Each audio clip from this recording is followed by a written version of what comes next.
that our God is always faithful. He's always in control. Our God is good. Our God has a plan. Our God will never leave us. He will never forsake us. Whatever you're going through, our God is working for good. Whatever battle you're facing, our God is with you. If our God is for you, who can be against you? If you look around, open up any news app, turn on the television, you're gonna see all sorts of news that may even be changing as I'm speaking right now. But we've got professional sporting events and conferences and concerts canceling as we speak. We've got some schools that are shutting down for the semester. We've got travel bans appearing right and left, and we know that grocery stores and even Amazon is out of toilet paper as we speak. The world is coming to an end, okay? What are we gonna do? Are we going to ignore it and act like it's okay and just have great faith? Or are we gonna stockpile beans and rice and stay home for the next 3 months? What I wanna do is talk about our perspective as followers of Christ and even how I'm thinking as we lead the church to reach a lost and a hurting world. Personally, I'm not going to make any long-term decisions today.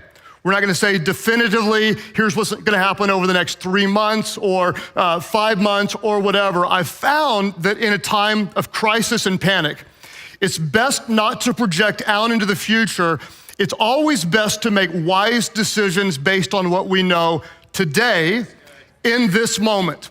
And that's how we're going to lead. We're gonna lead day to day. We're gonna watch what's happening. We're gonna pray for wisdom, and we're gonna make the best and most wise decisions as possible.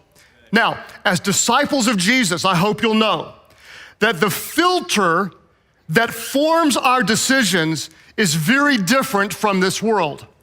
Our filter is not the same as this world. In fact, the Bible tells us, speaking of the word not, that we should not be conformed to the image of this world, but we should be transformed by the renewing of our minds so that we can test and approve what God's will is, His good, His pleasing, His perfect will. Everybody say not. Everybody say not. We are not of this world. We are not like everyone else. We are not to live in fear, and that's why the title of this message is Not Afraid. Not afraid. We as followers of Christ are not going to live in fear with an emphasis on not. Everybody say not. We live by faith and not by fear. In fact, when Jesus was comforting his disciples in John chapter 14, he said, do not. Somebody say not. He said, do not let your hearts be troubled. He said, you believe in God, believe also in me. He went on to say in verse 27, he said, peace I leave with you, my peace I give you. He said, I do not give to you as the world gives. And because I do not give as the world gives, he says, do not let your hearts be troubled and do not be afraid.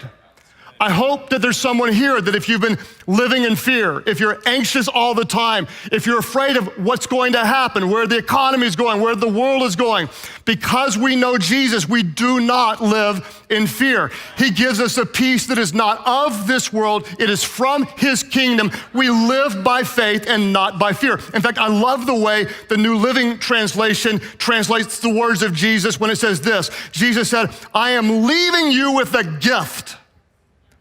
This is a gift. Some of you, you should receive this gift today.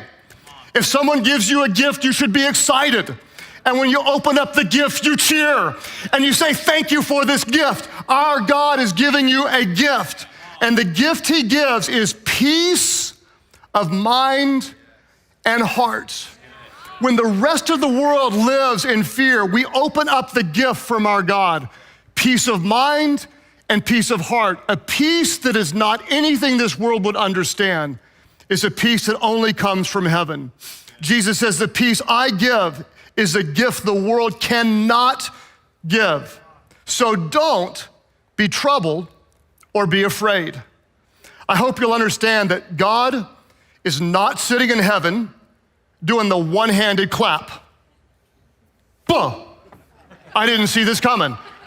oh my gosh, I didn't see the virus coming. I mean, I was so distracted by the U.S. politics with the election, I didn't even see this coming. I mean, it was kind of brewing in China, and I wasn't looking over there, and now it's all out of control. I don't know what to do.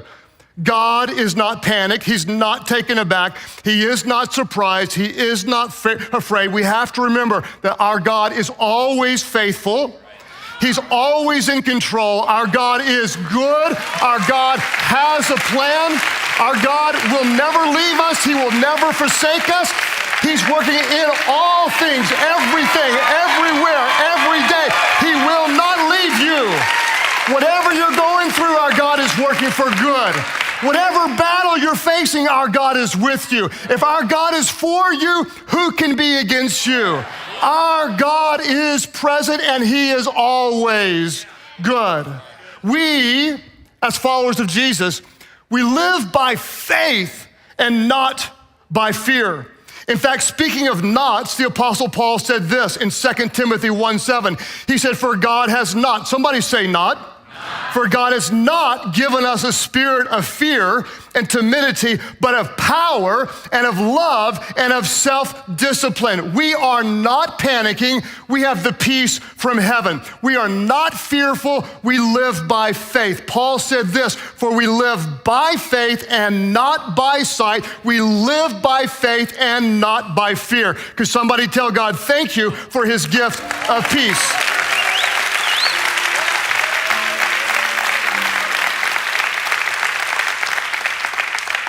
How do we respond when the world feels like it's falling apart? We don't respond like the world responds. We are not like the world. We do not think like the world.